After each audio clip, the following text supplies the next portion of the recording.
Bonsoir, cette semaine, dans notre itinéraire Bretagne, nous allons partager le quotidien d'agriculteurs. Ils aiment leur métier, ils vivent de façon très moderne, mais ont décidé de ne pas se soumettre ni aux contraintes ni aux avantages de l'agriculture intensive.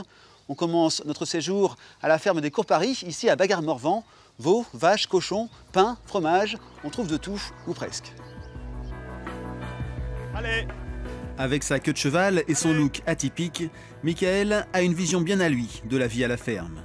Une vie exigeante, gourmande en temps, mais une vie dans laquelle il s'épanouit. Le matin, il prend soin de sa cinquantaine de vaches, de races et couleurs différentes. Quand les vaches sont comme ça, on sait qu'elles sont nourries pour la journée. Et puis on voit bien, les gambades, elles sont heureuses, quoi. Et quand les vaches sont heureuses, ben, le paysan il est heureux aussi, quoi. Et ouais, ça fait plaisir pour moi, un des plus beaux moments du métier de paysan, c'est ça, quoi. C'est la mise à l'herbe, quoi. Mettre les vaches à l'herbe, on se dit ouf, enfin pour 6 mois, là, on est tranquille, quoi. Traire, nourrir, préparer ou réparer le matériel, il faut penser à 1000 choses en même temps. En fin de matinée, ce sont les cochons qui ont droit à une petite faveur. C'est quoi le lait que vous leur donnez? Du petit lait de la fromagerie en fait. Donc il n'y a plus de matière grasse, mais il y a encore un peu de protéines quand même. C'est encore sucré et les cochons adorent en fait. Autrefois on nourrissait les cochons comme ça et ça permet de mettre moitié moins de céréales, quoi. C'est le gros avantage de la polyculture. Tout est complémentaire. Avec le pain, on récupère le son pour nourrir les cochons. Les vaches, elles, vont produire du fumier qui va permettre d'amender la terre pour le blé. Et autrefois, en fait, il y avait toujours un peu de lait, un peu de cochon. Et quand il y avait une mauvaise année en lait ou en cochon, il y avait une autre production qui compensait, quoi. Aujourd'hui, on n'a plus ça. Étant donné qu'on est spécialisé que dans un atelier, quand il y a une mauvaise année, c'est une mauvaise année, quoi. Pendant que Michael prend soin des bêtes, Lauriane, son associée, s'occupe des fromages dans son laboratoire, adossé à l'étable. Lauriane, elle ne vient pas d'un milieu agricole, mais était attirée par une activité bio, auprès de la nature.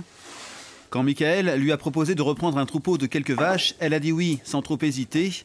Elle doit s'occuper de tout, la traite, la fabrication du fromage et la vente, un rythme qui lui convient. Je traite qu'une fois par jour pour pouvoir justement continuer à apprécier ce que je fais et pas être esclave de mon travail, quoi. Le contact avec les gens, c'est vraiment important, surtout dans notre activité, on est quand même un peu seul. Et du coup, la vente est important. Et puis, par contre, j'aime beaucoup les animaux et être dans les champs avec les vaches, oui, j'aime ça. Ouais. Il est midi passé, le bon moment pour se poser.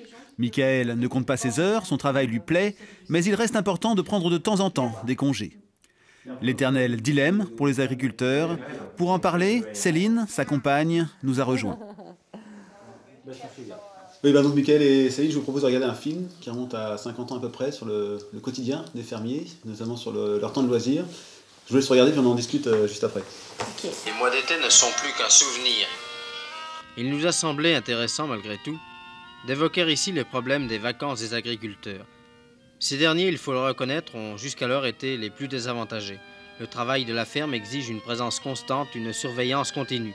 Monsieur Hamel, grâce à l'organisation de vacances qui existe ici à Cogle, vous avez pu partir 8 jours en Alsace. C'est la première fois, je crois, que vous pouvez partir aussi longtemps. Oui, pour partir 8 jours, c'est la première fois que nous avons parti si longtemps. L'année dernière, on avait été 3 jours à Paris seulement.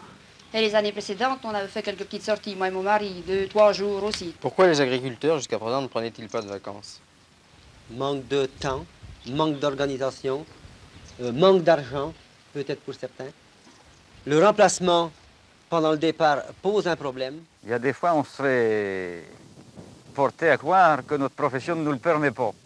Enfin, c'est toujours d'actualité. Il faut savoir qu'on a le droit, je ne sais plus si c'est une semaine, enfin bref, de congés qui sont ensuite remboursés en crédit d'impôt un an plus tard, quoi. Mais en attendant, il faut quand même avancer la trésorerie, quoi. En tous les cas, enfin, nous, on a fait le choix de prendre au moins 15 jours, ça c'est sûr, l'été. On a la chance, c'est que Lauriane, qui est sur la ferme, qui a un statut individuel, tout comme moi, en fait, on fonctionne un peu comme dans un GAEC.